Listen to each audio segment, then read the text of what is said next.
Yeah! Welcome back, everybody, to a little show we like to call Roll with the Troll. And, of course, I'm here with the voice of reason. Look, we're talking today again about Halloween Ends. Guys, it's coming fast now, right? We're practically in June. Yeah. And then June, July, August, those all go by pretty quickly because it's summer. It'll be Halloween before we know it. Yeah, that's the point. All right, so listen, spin-offs, prequels, and future films. We've pontificated a lot in different videos about a few different ideas for spin-offs and prequels and shit. Let's talk about a few of them here. Let's put them all together here and get into it. First, I want to talk about what we talked about in the comments section. Blackest Eyes had a fucking great idea. Remember this one? Mm-hmm. Yeah, he suggested a prequel movie, which I actually think would work better as a TV show, but whatever, about a young Michael. And you'd pick it up. It would start with him killing his sister, right? And then you follow all his time at Smith's Grove with the young Dr. Loomis. Well, Loomis would still be like 50, but with Loomis, he'd be younger. Yes, younger Loomis. It's kind of funny. It's almost like Aerosmith when they go, "Oh man, I remember 40 years ago we were doing this," and I'm like, even then you guys were pretty old though. Like you're still like 18-year-old rockers. Age is just all relative. I just think it's funny, but anyway, so fucking. I thought this idea was really killer. I would love to see a young Michael and to see what got Loomis. It'd be more about Loomis, really. What got Loomis to the point where in Halloween, in the first one in the 78, why Loomis was so against Michael having any kind of like freedom or therapy or anything. Loomis just felt like Michael was the devil. Mm-hmm. And, and when they made the new version of Halloween, of the 78 Halloween film, if you guys don't know, they added quite a few minutes of footage, I think like 10 minutes or more of extra footage, just so it would be long enough to fill more time on TV. Did you know about that, Voice of Reason? You know what? It rings a bell now that you mention it. It's probably one of the first times ever, I would imagine, that they had to go back in and instead of cutting stuff for TV, they had to add stuff like a year later. They had to they had to go get the cast together and say, we're going to add more stuff to the movie just so we can fill more time on TV. That's crazy. Things were so different back then. But anyway, so they had to get him, and they added all these scenes where they gave you more like explanation as to why Michael was so deranged and why Loomis kept standing up against the idea of Michael being rehabbed. And he kept pointing out Michael's not rehabbing. He's not getting any better. Yeah. Right. So that's cool. I would like to see what made Loomis so determined and so against that. Mm-hmm. And I thought this idea in the comments section from a guy named The Blackest Eyes, I thought was brilliant. Because just imagine that, seeing a young Michael, and maybe at first Loomis would have these, he'd be open-minded, right? He'd be like, okay, Michael, you made a mistake. Why did you do this? He'd be talking to him, like trying to to figure out what happened.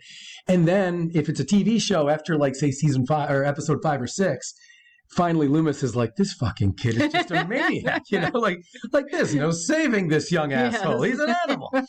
That'd be great. And then you could accepting the futility is what it's what that's called. Yeah, and you could see, I think you could make a lot of great stories out of the people at Smith's Grove maybe being fooled by Michael, potentially. Mm-hmm. I don't really see Michael as being all that deceptive necessarily. He's kind of more raw about his hatred and his killing.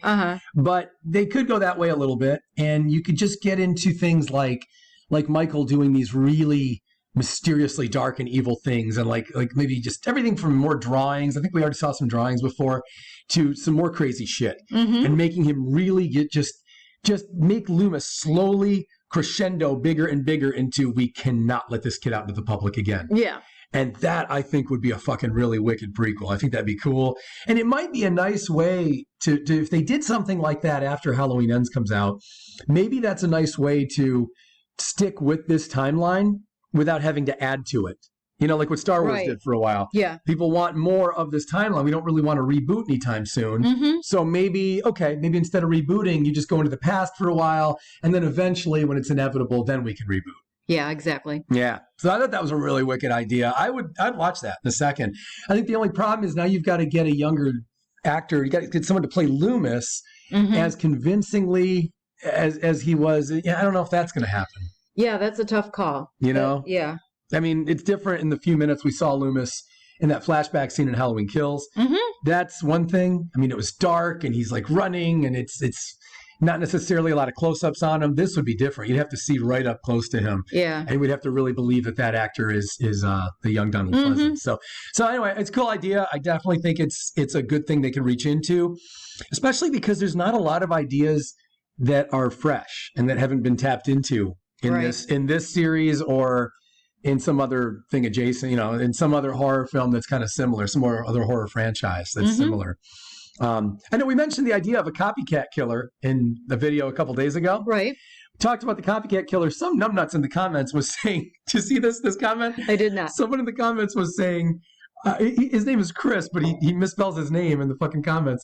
And he was saying that you can't do that. They did that in Scream, and this isn't Scream, and it's a bad idea. And I'm like, why would a copycat killer be a bad idea?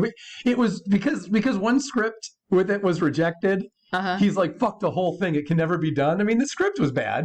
Yeah. But it wasn't what they wanted at the time. That doesn't mean it's gone forever. Like, you should never resurrect that idea. Permanently taken off the table. Right. You can't just structure it a different way. But I do think the copycat killer idea is a good idea. We posted that one the other day. I think it's at least an option, right? I think if done right, where he's not the central focus necessarily, but he's part of the movie, that could be a nice twist.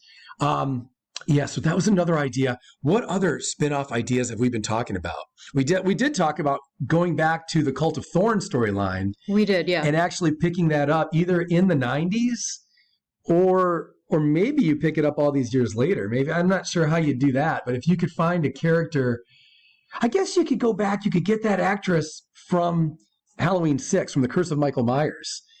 And maybe get her and some other people and say they've been looking into it all these years. But it's been like 30 years, too. If it's going to be a modern day movie, unless they're going to go back to that time period, it'd be funny to 30 years later finally have a revelation that works, right? Yeah. So that'd be a little bit of a hard thing to pull off. But I do want to do more with the Cult of Thorn storyline. I thought that was a good storyline. I just don't think it was being handled very well at the time. I don't think any of us do. Yeah. Those movies were cool, but 5 and 6 especially were kind of falling apart. The way they killed off Jamie was just such a shame. Nobody liked that. Yeah. The movie studio wasn't really in touch with what the audience wanted. Is that fair to say? That is fair, yeah. Yeah. So that could be cool. That's another idea in addition to this prequel and then that whole copycat killer thing we talked about in the last video is the idea of maybe just going back to that storyline and resurrecting that somehow, maybe with different characters, maybe with a couple of the survivors from that era. And digging back into that. The problem, again, though, is how do you sell that one to the masses now? How do you tell people, oh, I know this last trilogy, we negated all the other sequels, but now we're going back to the sequels, and now we're going to negate what just happened. It's like the general public's head is going to be spinning. Yeah, it's too much. Yeah. Too much to keep track of. For normal people, you're going to have a hard time selling that to them, but their heads are already spinning, right? Right. What's a little worse? I mean, they're still confused. You could look at it that way, too. I mean, you really could, because think what we've seen in the last 20 years. Just in the last 20 years, forget the 20 years before that. Yeah. In H2O, if you're a casual viewer, a casual audience member, you saw Laurie behead Michael and finito, done deal. Then you saw another movie where Michael kills her. You're thinking, well, that's odd. Right. She just beheaded him. Okay. So if you're not following the story and really paying close attention, you're already confused. And now you saw this whole thing where they negate a lot of those movies. They're not brother and sister. It's like, very confusing to a casual audience member who's like, what the fuck is happening here? Didn't she behead him and then he killed her and then now they're back and it's just, and then she had a daughter and then she had a son and now she had Karen as a daughter. Yeah. Yeah. It took me the longest time to get over like they weren't brother and sister. Yeah. Like it messed me up. It was funny to me because if I see Josh Hartnett anywhere now, I still see Laurie Strode's son, and Michelle Williams' boyfriend, right? She's had other kids. She's had Karen since then. It's such a different. All these different timelines are very odd, especially if you want to try to do like. I remember my sister was saying, "I want to do a Halloween movie marathon. We're going to watch all of them." I said, "You're going to be so fucked up. Don't bother with that. Just you got to know which movies fit into which timelines. Otherwise, it's a big mess." So, what other ideas could there be for spin-offs, prequels, and future films? Anything else? Well, Loomis could have been the perfect spin-off character, unfortunately. So, I mean, when we're talking about spin-offs, he comes to mind first for me. And unfortunately, that's not going to happen. I just don't think that it would work recasting Don Pleasance. Yeah, I always thought that too. I thought because the cops actually do this a lot, okay? What I'm about to explain is not rare.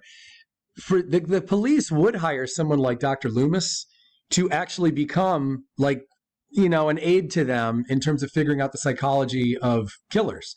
I could totally see detectives hiring him. It was never like that in the films. He crowbarred himself into the police departments. Remember that? He was always funny. Dr. Loomis would just start ordering the police around. Yes. And I remember it when I was a little kid and I first saw that. I'm like, what? Why does a psychiatrist get to do that? Is this normal? The power of psychiatry. I mean, remember, he's done this multiple times. He's like, Sergeant, you tell your people they need to be over here. And Michael Myers, and a couple times there were cops who would call him out and they would say, well, no, wait a minute now. You don't just start ordering me around. But he didn't give a fuck. Donald Loomis, Donald Pleasance, Loomis, he's like, you're not going to have any officers left if you don't. You won't have a police force. So he was always telling them what to do.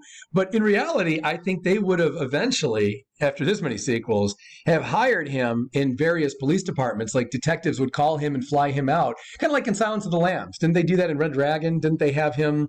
You know, they involve someone who knows a lot about this particular case. So I think that's what would have happened. And that would have made an awesome spinoff. Doesn't have to have Michael Myers. I know people would get pissed, but you just have Loomis trying to get into the head of another killer. Which again is why it would have been kind of cool to see like a copycat kind of thing. But then again, if they did that now, of course, we don't have Loomis anymore in this timeline. Yeah. So, but that would have been a cool one too. Any other thoughts about timelines and different prequels and future films? I'll give you one. Okay. If they negated Halloween 6, if they negated Curse of Michael Myers, we could see young Jamie grown up. Because Danielle Harris would be interested, right? She still wants to be in these films. That would be cool. It's just now you're getting into a really weird timeline because you're accepting Halloween 4 and 5. You're not accepting Halloween 6. And now you're right back to Laurie Strode had her as a daughter, which is going to fuck everybody up. So that's head spinning already just talking about it. Yeah, and then you have to crowbar in Karen as her sister somehow. I don't know. It would just be very strange. So I don't think. I think in many ways it is time. In many ways, to just plain reboot all and just say, all right, we've done all we can do with this Laurie Strode and this Dr. Loomis. Let's cut the shit. Start over. Maybe start with a big surplus of characters and not such a tight niche, like have a lot of survivors from a first film. Maybe that's the way to do it so they can do a lot more future films and not be so limited to just these two main characters all the time. But I don't know. I'd like to see more shit happening here because, again, once they reboot, like we said the other day, once they reboot, you're putting all your eggs in that basket. If that reboot fails, what do? You can't really reboot again right away. You can't like 2-3 years later say, okay, we're trying again, part 1. You can't do that. So when you try to reboot, you've got to absolutely nail it. And most of the time these things fail, especially from what we've seen in horror. Rebooting doesn't seem to really work out terribly well. Yeah. So anyway, guys, like if you like this video, click like, subscribe, click the bell. We've got 1 million more Halloween Ends videos coming up over the next few months. And of course, we'll have 1 million more after the movie comes out. Yes, we will. We'll be pontificacating like a motherfucker after that film comes out. Well said. As to what's next. So eloquent. Yeah, right. I do my best. All right, guys, thanks so much. Thank we'll see you you. then. Bye.